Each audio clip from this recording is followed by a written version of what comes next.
You're going to refer the Yes. situation with the former president. Ano po yung desisyon ni Yes. former president? Nag-ano lang ako kanina kung pwede ko ba kwento yung backstory ng Bucana Bridge. And then he said na okay lang naman. So ang nangyari dyan, Sarap, no? buong coastal road ng Davao City. So hindi siya yung coastal road hindi siya makakatawid ng Bangkerohan River kung wala yung Bucana Bridge. At that time na mayor ako, may budget ang coastal road pero unfunded ang bridge. And it was made known at the time to former President Duterte that the bridge is unfunded.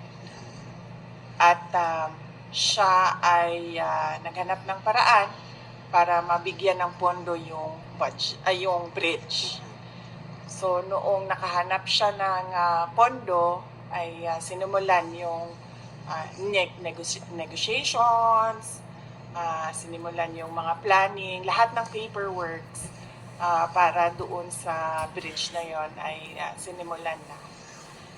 But ngayon, nandiyan na yung bridge, so dapat nating pagpasalamatan para sa akin bilang isang Dabawenyo at syempre sa mga tiga Mindanao na din dahil nagbe-benefit din sila doon sa coastal road na yun, no? Traveling from south to north of Davao in the region.